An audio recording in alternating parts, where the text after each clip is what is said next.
100 multinationales sont responsables de plus de 70% des gaz à effet de serre. Les 0,5% d'ultra-riches produisent 13% des émissions de CO2, mais c'est eux que vous protégez plutôt que le climat. Conséquence, d'ici à 2100, les océans pourraient monter de près de 2 mètres. Les eaux vont s'acidifier, les événements climatiques extrêmes se multiplier. En 20 ans, le rythme de fonte des glaces de l'Antarctique a été multiplié par 6. En France, 850 000 personnes vont devoir déménager. La moitié de la Camargue va être inondée. La centrale nucléaire du Blayais est menacée. Dans le monde, 1,8 million de kilomètres carrés de terre disparaîtront, provoquant des famines, des guerres et le déplacement de près de 200 millions de personnes. L'urgence climatique est aussi une urgence pour la paix. Les animaux disparaissent. 1 million d'espèces est menacé de disparition.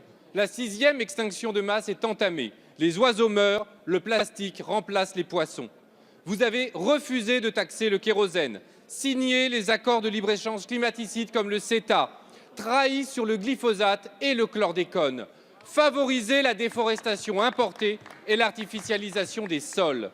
Mais Madame Loiseau promet de faire en Europe tout ce que vous refusez de faire en France. Mensonge.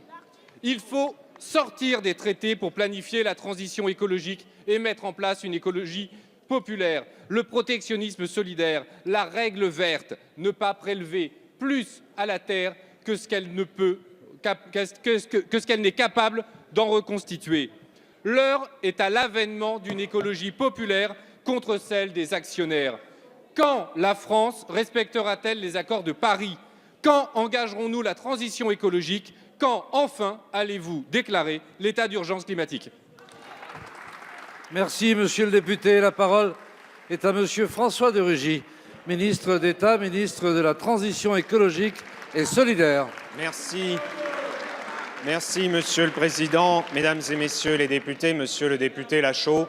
Sur la question du dérèglement climatique, nous pourrions être d'accord sur le constat et je crois que nous sommes d'accord sur le fait que la situation mondiale se dégrade et qu'il faut agir. C'est la raison pour laquelle nous mettons l'accent sur le fait que l'on regarde la réalité en face avec les scientifiques et c'est pour cela que j'ai permis aux scientifiques du GIEC, donc les spécialistes du climat, les scientifiques de l'IPBES, spécialistes de la biodiversité, de pouvoir venir présenter leur rapport devant les 7 ministres de l'Environnement du G7 lorsque nous nous sommes réunis à Metz au début de ce mois.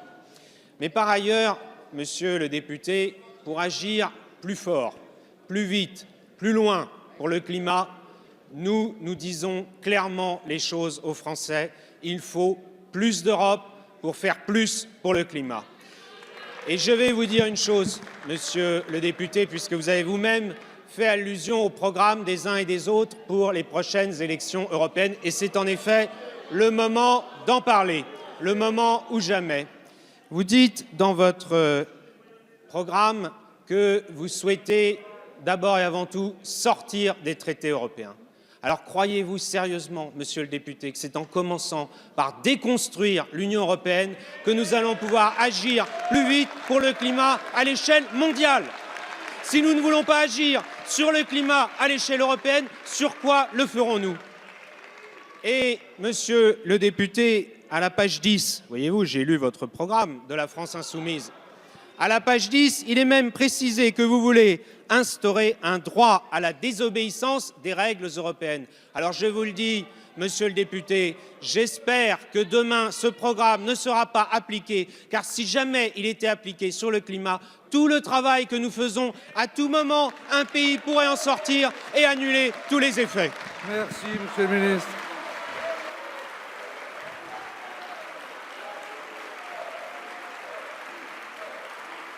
S'il vous plaît.